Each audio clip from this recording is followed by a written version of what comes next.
At Thanksgiving dinner, my son threw the turkey at me and shouted, "Go back to the nursing home, you useless old woman." 3 weeks later, I sold the house and left them without saying a word. I'm glad to have you here. Follow my story until the end and comment the city you're watching from so I can see how far my story has reached. I stood there, frozen in shock, as gravy dripped down my favorite blue blouse, the one I'd ironed so carefully that morning. Stuart's words echoed in the sudden silence of the dining room. My hands trembled as I tried to wipe away the mess with a napkin that was much too small for the disaster before me. I'm Inez Morrison, 65 years old, a retired elementary school teacher who spent 35 years shaping young minds, a widow for 5 years, and apparently a useless old woman according to my own son. The Thanksgiving dinner had been perfect until that moment. I'd spent 3 days preparing everything, baking pumpkin and pecan pies from scratch, hand-rolling the dough for my famous cranberry tarts, and roasting a 20-pound turkey to golden perfection. My dining room table gleamed with my late mother's china and crystal glasses that I only used for special occasions. Stuart had been drinking since he arrived with Jennifer, his wife of 15 years. I noticed the slight sway in his walk, the too loud laugh, but I said nothing. I never said anything about his drinking, not since the Christmas 5 years ago when he told me to stop nagging him about it. "Mom, when are you going to sell this ridiculous house?" Stuart had asked suddenly, halfway through the meal. "It's way too big for just you." "I'm not planning to sell," I replied quietly, passing the mashed potatoes to my granddaughter Lily. "This is my home." "It's impractical," Jennifer chimed in, her voice sweet but her eyes cold. "Think of the maintenance, the property taxes. At your age, you should be downsizing." "At my age?" I repeated, feeling a familiar tightness in my chest. "I'm only 65, not 95. Stuart snorted. "You can barely take care of yourself. Last week you couldn't even remember where you put your glasses." "They were on my head," I admitted with a small laugh, trying to lighten the mood. "That happens to everyone."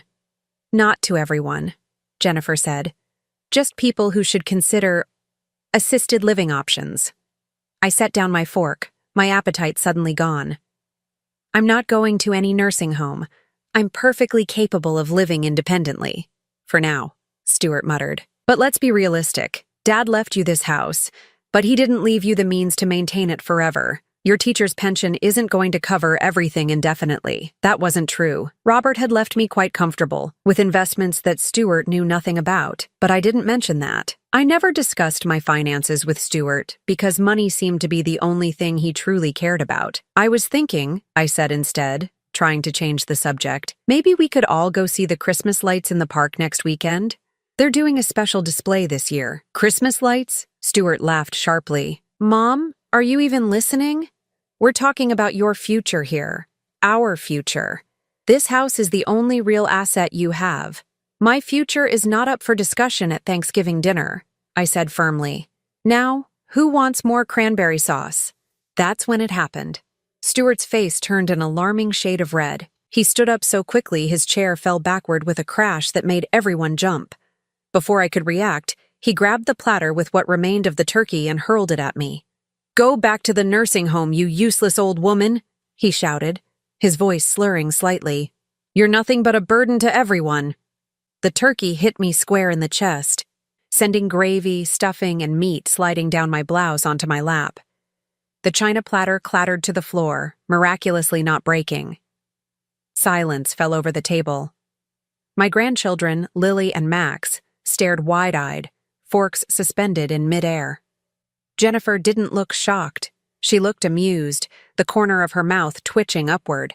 No one moved to help me. No one said a word against Stuart. With as much dignity as I could muster, I stood up slowly, napkin clutched in my trembling hand. "Excuse me," I whispered, my voice barely audible. "I need to change." As I walked away, I heard Jennifer say softly, "See? She can't even handle a little family discussion without falling apart." In the sanctuary of my bedroom, I peeled off the ruined blouse and sat on the edge of my bed. I didn't cry. Tears wouldn't come. Instead, a strange calm settled over me, like the eye of a hurricane. I changed into a clean sweater, washed my face, and returned to the dining room. They were all eating again as if nothing had happened.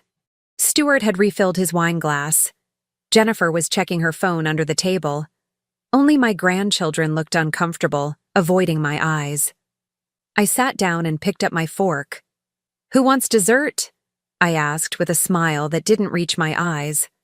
That night, after everyone left, I stood in my kitchen surrounded by dirty dishes and leftover food. The house felt emptier than it ever had, even in the 5 years since Robert died. I picked up a framed photo of Stuart as a little boy, gap-toothed and smiling in my arms. "What happened to you?" I whispered to the image of my son. "When did you start seeing me as nothing but a house and a bank account?" I didn't know the answers, but I did know one thing.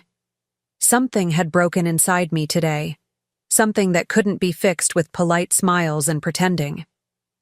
For the first time in my life, I felt a cold, hard resolve forming in my heart.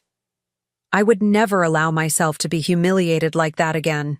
Not by my own son, not by anyone. A week after the Thanksgiving disaster, I was still moving through my days in a fog of disbelief. The memory of turkey gravy dripping down my blouse as Stuart's words rang in my ears kept replaying in my mind. I'd barely slept, barely eaten. The betrayal cut deeper than I wanted to admit. That Tuesday afternoon, I was dusting the living room bookshelves when I heard the front door open. I wasn't expecting anyone, but Stuart had a key, one I'd given him years ago for emergencies.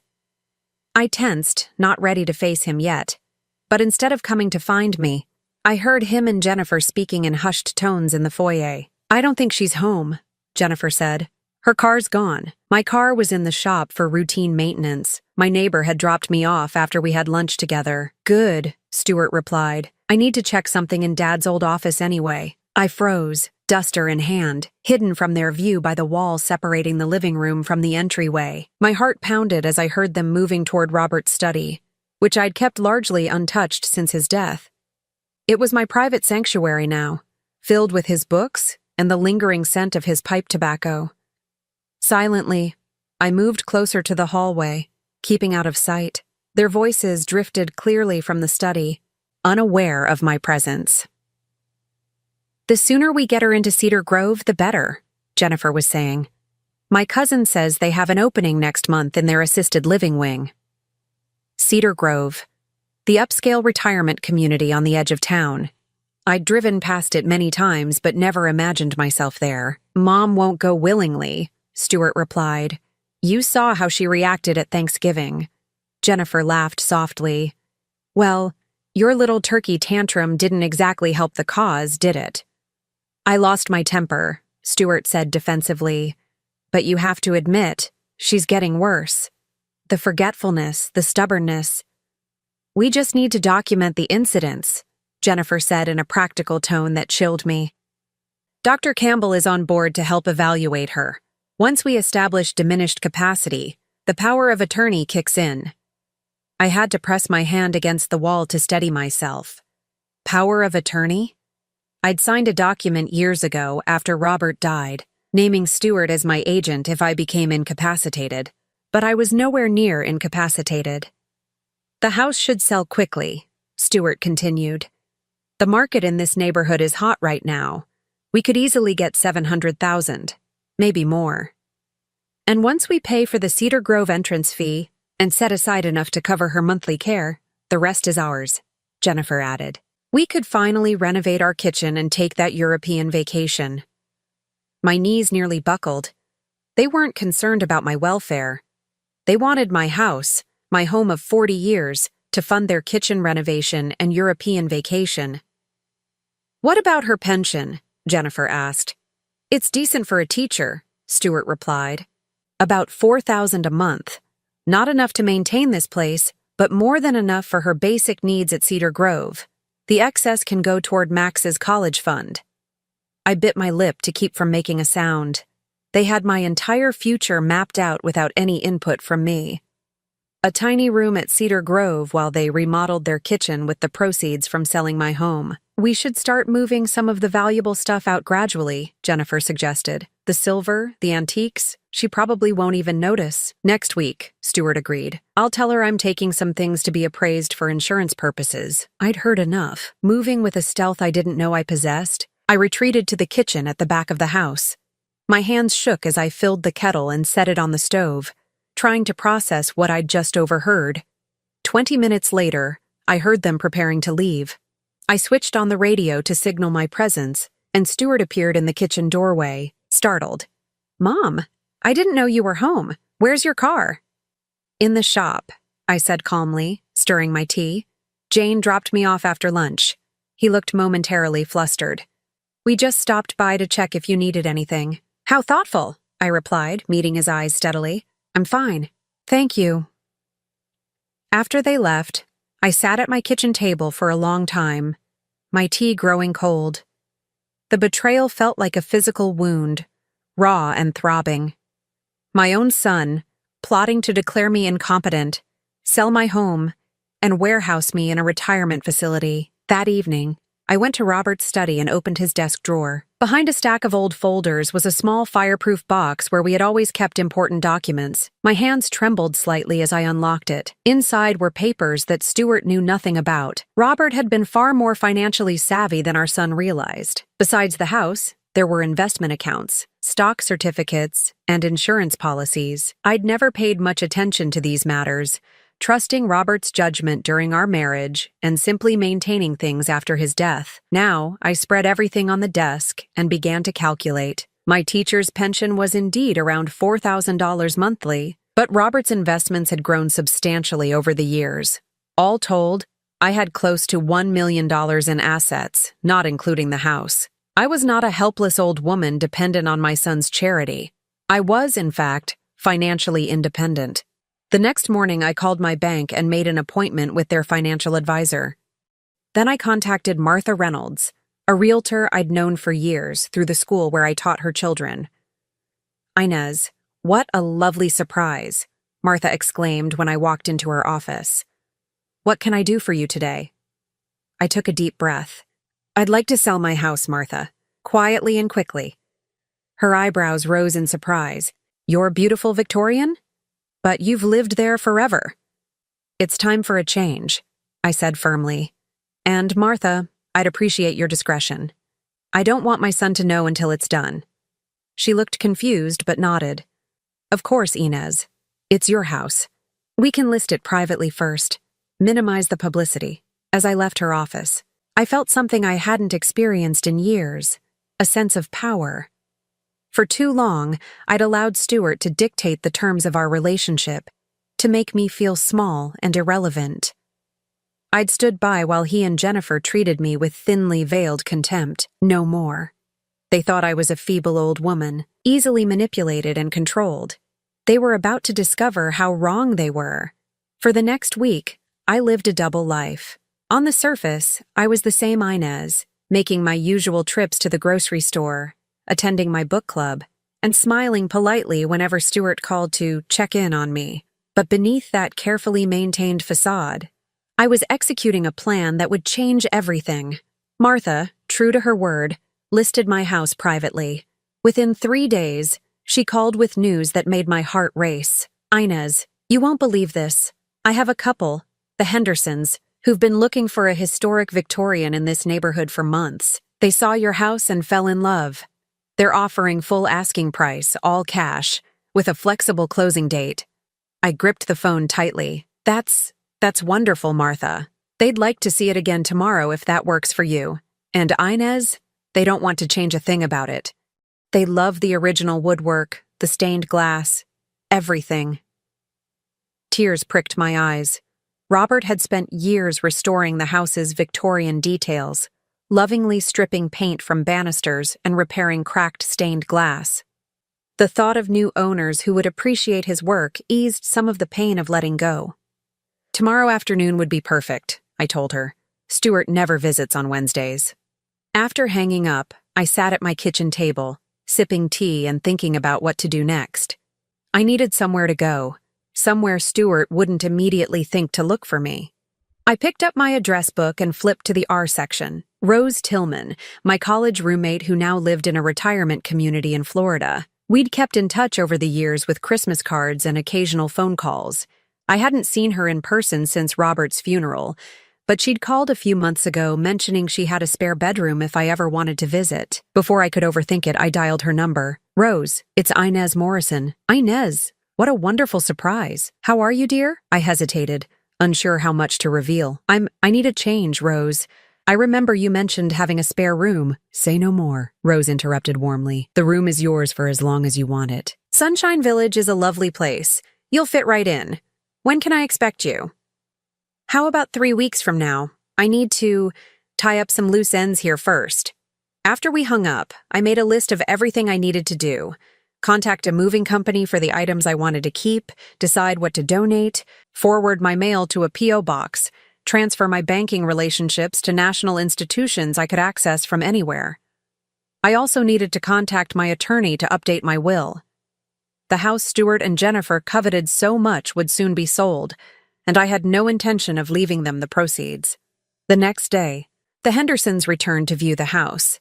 They were a lovely couple in their 40s with 2 teenage children. As they walked through the rooms, admiring the craftsmanship and asking thoughtful questions about the house's history, I felt increasingly confident about my decision.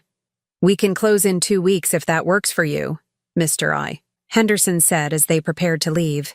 Our lease is up at the end of the month, and we're eager to move in.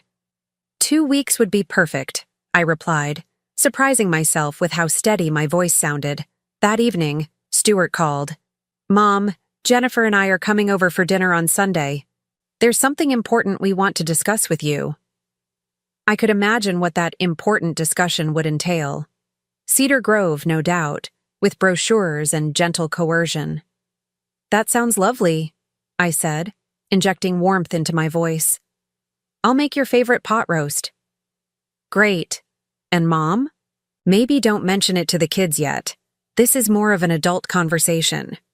Of course it was. They wouldn't want my grandchildren to witness them trying to convince me I was too incompetent to live independently. After hanging up, I called the moving company and scheduled them to come the day after my closing. Then I contacted the local women's shelter to donate most of my furniture. Finally, I made an appointment with my bank to close my local accounts the day before I planned to leave town. Each step I took made my plan more real, more irreversible. Sometimes, in the quiet evenings, doubt would creep in. Was I overreacting? Was I being unfair to Stuart? But then I'd remember the turkey sliding down my blouse, the humiliation burning in my chest as everyone sat in silence. I'd recall Stuart and Jennifer's cold calculation as they planned to sell my home out from under me. No, I wasn't overreacting. I was finally standing up for myself. Sunday arrived, and with it, Stuart and Jennifer. They brought a bottle of wine and forced smiles. I served the promised pot roast, making small talk about the weather and Jennifer's garden club activities. As we finished dessert, apple pie that Stuart barely touched, he cleared his throat. Mom, we've been concerned about you living in this big house all alone. I took a small bite of pie, chewing slowly. Oh? We've been looking into some options, Jennifer chimed in, reaching into her purse. There's a wonderful community called Cedar Grove. It's not a nursing home, she added quickly. It's a luxury retirement village with different levels of care. She slid a glossy brochure across the table. On the cover, smiling seniors played golf and sat in a tastefully decorated lounge. They have an opening next month, Stuart said. We've already put down a refundable deposit to hold it for you. I picked up the brochure, pretending to examine it with interest. That's thoughtful of you. It makes financial sense, Mom, Stuart continued, encouraged by my apparent receptiveness. This house is worth a lot of money, but it's a money pit in terms of maintenance. At Cedar Grove, everything would be taken care of for you, and you'd have company, Jennifer added. Other people your age. I nodded slowly, maintaining my facade of consideration. And what about the house? What would happen to it? Stuart and Jennifer exchanged a quick glance. We'd help you sell it, of course, Stuart said smoothly. The proceeds would pay for Cedar Grove and give you a nice nest egg. I see, I said quietly. Well, I appreciate you thinking of me. Let me consider it. They looked surprised and pleased by my lack of resistance. As they left that evening, Stuart squeezed my shoulder. You're making the right decision, Mom. You'll be happier there. You'll see. I smiled and waved goodbye from the porch, watching their car disappear down the street. Little did they know, in 10 days, this house would belong to the Hendersons, and I would be well on my way to a new life. one that didn't include Stuart or Jennifer or Cedar Grove. The next 2 weeks passed in a flurry of quiet, deliberate activity. I moved through my days with newfound purpose, methodically preparing for my departure while maintaining the illusion of normalcy. Each morning, I woke before dawn and spent an hour sorting through 65 years of accumulated possessions. It was remarkable how little I actually needed. My wedding china, which I'd carefully preserved for decades, would go to my granddaughter Lily when she was older, not to Stuart and Jennifer's kitchen renovation fund. I arranged to have it stored with a trusted friend from my book club. The house closing was scheduled for Thursday. On Tuesday, I visited my attorney, Benjamin Lewis, who had handled Robert's estate after his death. "This is quite a change, Inez," Benjamin said after I explained my situation. "Are you sure about this?" "More sure than I've been about anything in years," I replied firmly. He nodded, making notes. "And you want to update your will to remove Stuart as a beneficiary?" "Not completely," I clarified. "I'm setting up a trust for my grandchildren's education. But Stuart and Jennifer will no longer be primary beneficiaries. Yes." Benjamin looked up from his notepad, his expression serious. "You know they could contest this, claiming you're not of sound mind." I smiled thinly. "That's why I'd like you to arrange for an independent psychological evaluation. Today, if possible." By Wednesday evening, I had a notarized letter from a respected geriatric psychiatrist confirming my mental competence. My will was updated, the house closing was set for the next morning, and most of my personal items were either packed for Florida, arranged for donation, or designated for storage. I wandered through the rooms of my home one last time, running my fingers along the familiar wallpaper, remembering the life Robert and I had built here. The Christmas mornings when Stuart was young, opening presents by the fireplace, the dinner parties with friends, laughter echoing through the dining room, Robert's last days in our bedroom upstairs, holding my hand as we said goodbye. In the master bedroom, I opened my jewelry box and took out the locket Robert had given me on our first anniversary. Inside was a tiny photo of us, young and smiling. I clasped it around my neck, a reminder of happier times. Downstairs in Robert's study, I unlocked his desk drawer and removed a small leather book, his journal. I'd found it after his death, but had never read it, feeling it was too private. Now, sitting in his chair, I opened it to a random page. October 15th, 1995. Stuart brought home another failing grade today. Inez spent hours helping him with his homework while I was at the office. She has infinite patience with him, more than I could ever muster. I worry about the boy. At 16, he shows little ambition beyond what benefits him immediately. Inez says he'll grow out of it, but I see a selfishness in him that troubles me deeply. I flipped forward several years. June 3rd, 2005. Stuart and Jennifer announced they're buying a house far beyond their means. He hinted, not subtly, that he expects us to help with the down payment. Inez wants to give them the money. "It's what parents do," she says. "But I wonder if we're enabling behavior that will only get worse." I agreed to the loan, but I've documented it properly, despite Inez thinking that unnecessary.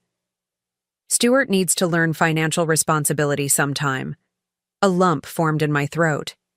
Robert had seen what I'd been blind to. Stuart's sense of entitlement, his expectation that we would always bail him out. I closed the journal and placed it in my suitcase. Some truths are hard to face, but necessary. Thursday morning dawned bright and clear. I dressed carefully in a blue suit I'd had for years, but rarely wore. It seemed appropriate for signing away the home I'd lived in for 4 decades. The closing went smoothly. The Hendersons were excited. The lawyers efficient. When it was done, Mrs. Henderson handed me a sealed envelope. "We wanted you to have this," she said warmly. "A small token of our appreciation for entrusting us with your beautiful home." Inside was a handwritten note thanking me for the house and promising to cherish it as we had, along with a gift certificate for a local nursery. "For your next garden, wherever it may be," the note read. I returned to the house, no longer my house, to finish my final preparations. The moving company would arrive in the morning for the few pieces of furniture and boxes I was taking with me. A small rental car waited in the driveway. packed with my immediate necessities for the drive to Florida. As I was checking the closets one last time, my phone rang. Stuart. Mom, I was thinking of stopping by tonight. Maybe we could discuss the Cedar Grove situation some more? I kept my voice light. I'm afraid tonight's not good, dear. My book club is meeting late. How about Sunday dinner instead? Perfect, he said, sounding pleased. Jennifer found some great resources about transitioning to retirement living. We'll bring those along. That sounds lovely, I replied. I'll see you Sunday at 5. After hanging up, I looked around the emptying house. By Sunday at 5, I would be halfway to Florida, and Stuart would be standing on the Hendersons' porch, facing the consequences of his actions for perhaps the first time in his adult life. That evening, I walked through each room one final time, saying my silent goodbyes. In the kitchen, where I'd prepared thousands of family meals. In the living room, where we'd celebrated birthdays and Christmases. In the bedroom, where Robert and I had shared our most intimate moments. I wasn't just leaving a house, I was leaving a lifetime of memories. But I wasn't leaving them behind. I was taking the best parts with me. As darkness fell, I sat on the porch swing, listening to the familiar creaking of its chains, watching fireflies emerge in the garden. A strange peace settled over me. Tomorrow would bring a new beginning, a life reclaimed. My phone chimed with a text from Rose. All ready for your arrival. Weather is beautiful here. Can't wait to see you. I smiled and texted back, looking forward to it. We'll call when I'm on the road. I had told no one else about my plans. Not my book club friends, not my former colleagues, not even my neighbors. I would write to them later, once I was settled. But for now, my departure would be as quiet as Stuart and Jennifer's plans for me had been. The night grew chilly, and I went inside to make a final cup of tea in the kitchen that would soon belong to another family. As the kettle whistled, I found myself humming softly, something I hadn't done in years. Tomorrow, for the first time in decades, I would be answerable to no one but myself. The thought was terrifying and exhilarating in equal measure, but beneath the natural anxiety of such a dramatic change, something else was growing stronger by the hour. Hope. Friday morning arrived with gentle sunlight streaming through my bedroom windows, the Hendersons' windows now, technically. I had slept surprisingly well, considering it was my last night in the house. Perhaps it was because, for the first time in years, I felt truly in control of my life. The moving company arrived promptly at 8. 2 young men efficiently loaded my few remaining possessions into their truck, my reading chair, a small writing desk that had belonged to my grandmother, 3 boxes of books, and 5 boxes of personal items. Everything else had been donated, given away, or designated for storage until I was settled. Is that really all, ma'am? One of the movers asked, looking puzzled at the small load. That's all, I confirmed with a smile. I'm downsizing quite dramatically. By 10 o'clock, they were gone, taking my belongings to a storage facility in another town where they would remain until I sent for them. I had deliberately chosen a location 2 hours away, somewhere Stuart would be unlikely to check. I walked through the empty house one final time, making sure I hadn't forgotten anything important. In the kitchen, I left a bottle of wine for the Hendersons with a note wishing them happiness in their new home.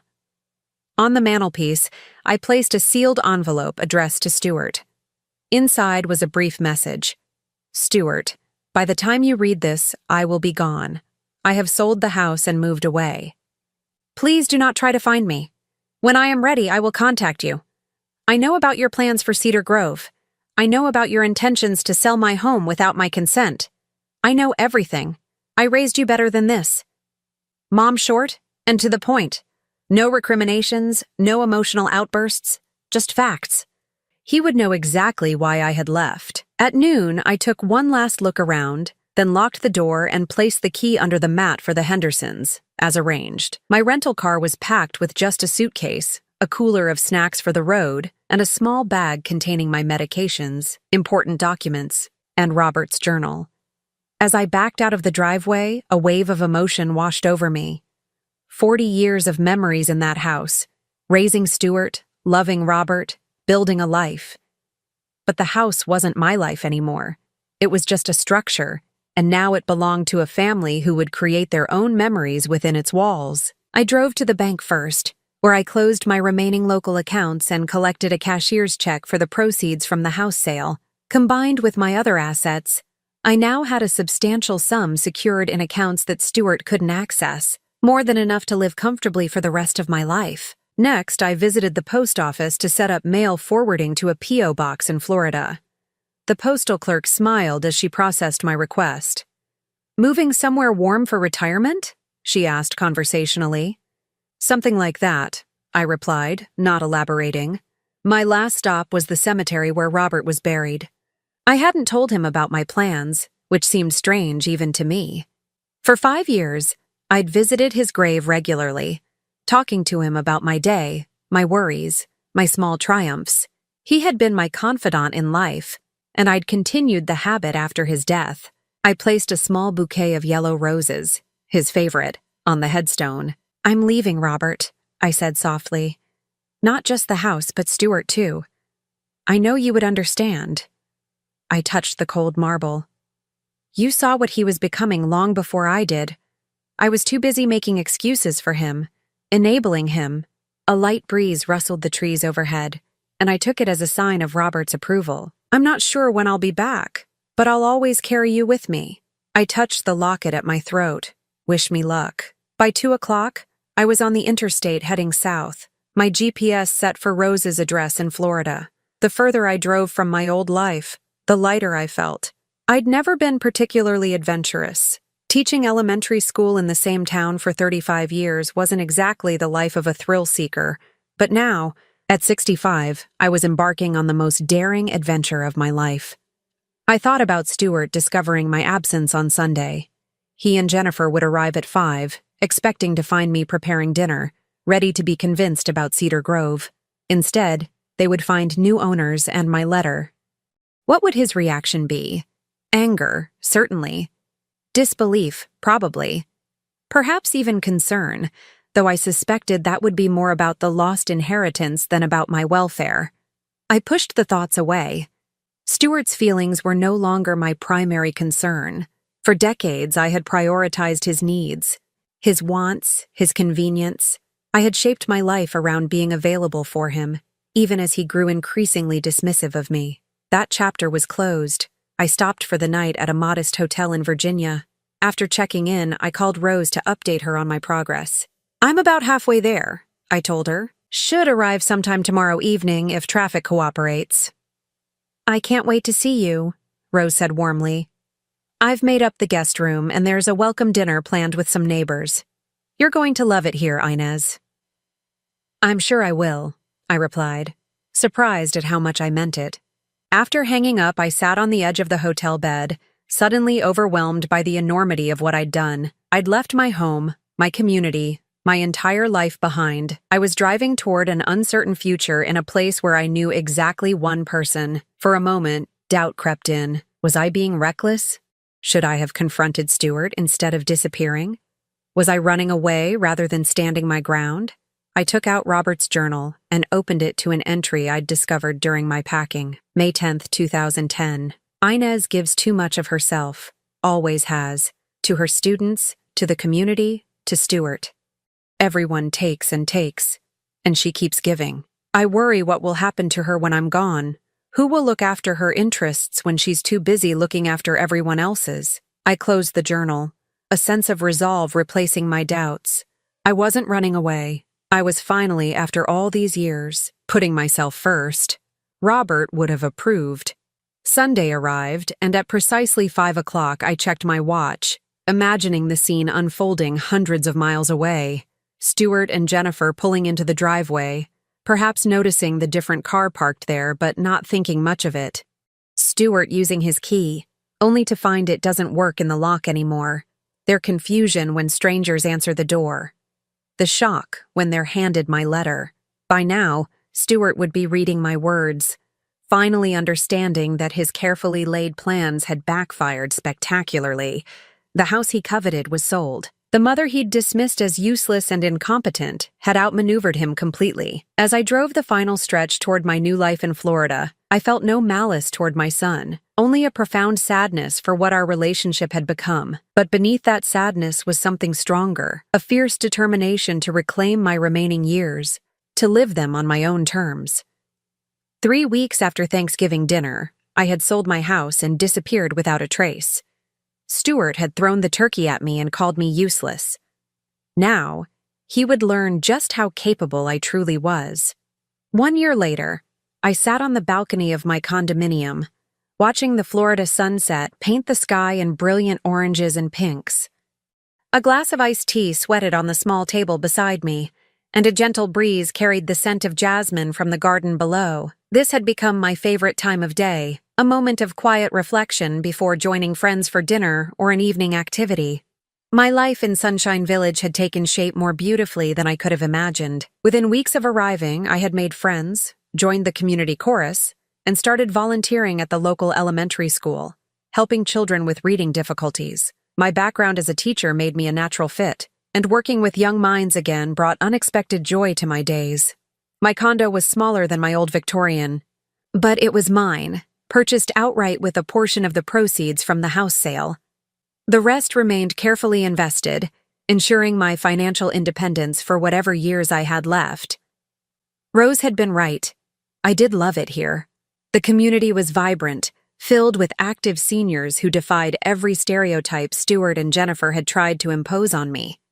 We took classes together, organized outings to museums and concerts, and gathered for weekly movie nights in the community center. I had even started dating, something I never expected at 66. Arthur Williams, a retired history professor with kind eyes and a quick wit, had asked me to dinner 6 months after I arrived. Our relationship had developed slowly, companionably, built on mutual respect and shared interests.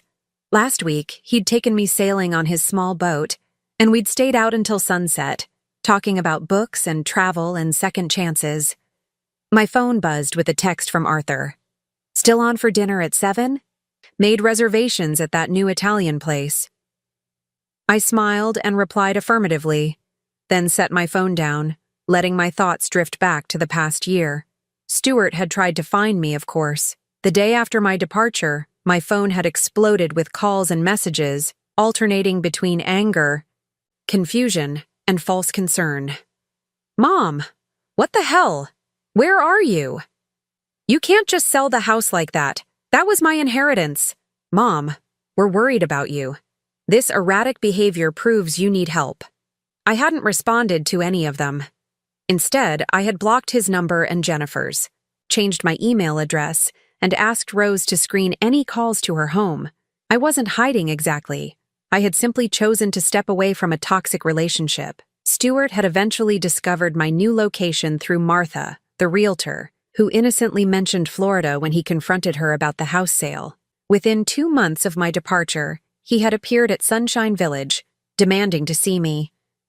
The community had a security gate, but Stuart had somehow talked his way past the guard. I was returning from a walk when I saw him standing in the lobby of my building, his face flushed with anger. "Do you have any idea what you've done?" he'd shouted when he spotted me. "You sold our family home without even telling me. You disappeared without a word." Several of my neighbors had stopped to stare, including Arthur, who had stepped protectively to my side. "Is everything all right, Inez?" Arthur had asked quietly. I had nodded, then faced my son calmly. "Stuart, I left you a letter explaining my decision." "A letter?" he'd sputtered. "A 3-sentence letter after abandoning your family? After destroying our plans?" "Your plans," I had corrected him gently. "Plans you made without consulting me. Plans to declare me incompetent and take control of my assets." His face had paled. "That's not—" "Please don't lie to me, Stuart. I overheard you and Jennifer discussing it in your father's study. Cedar Grove, power of attorney, selling my house to renovate your kitchen." Arthur's eyebrows had risen, but he'd remained silent beside me. Stuart had glanced around, suddenly aware of our audience. "Can we talk somewhere private?" he'd asked, his voice lower. I had considered refusing, but decided closure might be valuable, for both of us. I'd led him to a small community garden where we could talk privately, but still in public view. "What you did was cruel," Stuart had begun once we were seated on a bench. "Disappearing like that. Do you know how worried we were?" "Were you worried, Stuart? Or just angry that your plans fell apart?" He'd looked away, unable to meet my eyes. "You don't understand. We were trying to help you. By declaring me incompetent? By taking my home? By putting me in a facility against my will?" "Cedar Grove is a nice place," he'd protested weakly. "And you're getting older. Living alone isn't practical." I had studied my son's face, searching for the little boy I'd raised. The child who once brought me dandelion bouquets and handmade Mother's Day cards. Somewhere along the way, that child had disappeared, replaced by a man who saw me as a resource to be managed rather than a person to be respected. "Stuart," I had said finally, "I'm not moving to Cedar Grove or anywhere else you choose for me. I'm living here, among friends, building a life I enjoy. I'm financially secure and mentally competent, as verified by a geriatric psychiatrist whose evaluation is on file with my attorney." His expression had hardened. "And what about us? Your family? My grandchildren are welcome to visit any time. As for you and Jennifer," I had paused, considering my words carefully. "That depends on whether you can accept me as I am, an independent woman capable of making her own decisions, not as the burden you've decided I've become." He'd left shortly after, making vague promises to think about things and talk again soon. But 6 months had passed before I heard from him again, this time in the form of a stiffly worded email apologizing for his approach to my living situation and asking if we could re-establish communication. I had responded with cautious openness, suggesting we begin with occasional phone calls. Our conversations remained awkward, stilted affairs, but they were a start. I had made it clear that our relationship moving forward would be based on mutual respect, not obligation. Jennifer rarely participated in these calls, and I didn't ask about her. Some bridges once burned cannot be rebuilt, at least not in the same form. My phone buzzed again, pulling me back to the present. A video call from Lily, my 15-year-old granddaughter. I smiled and accepted it. "Grandma," her face filled the screen, bright and animated. "Guess what? I got the lead in the school play." "That's wonderful. Sweetheart, tell me all about it." As Lily chattered excitedly about rehearsals and costumes, I felt a profound sense of contentment. This relationship, at least, remained untainted by the tensions with Stuart. I had made sure of it, maintaining regular contact with both grandchildren through calls, texts, and occasional visits when they came to Florida with their father. After ending the call with Lily, I went inside to prepare for dinner with Arthur. As I changed into a blue dress I'd bought recently, more stylish than anything I would have worn in my old life, I caught sight of myself in the mirror. The woman looking back at me wasn't the same person who had stood in her dining room a year ago, covered in turkey gravy and humiliation. This woman stood straighter, smiled more readily, lived more fully. Stuart's cruel words at Thanksgiving dinner had been intended to diminish me, to reinforce my supposed helplessness. Instead, they had become the catalyst for my liberation. I fastened Robert's locket around my neck, the one piece of my old life I wore every day. "You would be proud," I whispered to his memory. As I left my condo to meet Arthur, I passed several neighbors who greeted me warmly by name. Here, I wasn't just Stuart's mother or Robert's widow. I was Inez, friend, volunteer, chorus member, book club leader, and a woman who had found the courage to start over at 65. The turkey incident had been meant to be my lowest moment. Instead, it had become the beginning of my best chapter. Stuart had called me useless, but in walking away without a word, I had found my power, my voice, and finally, myself. Now I'm curious about you who listen to my story. What would you do if you were in my place? Have you ever been through something similar?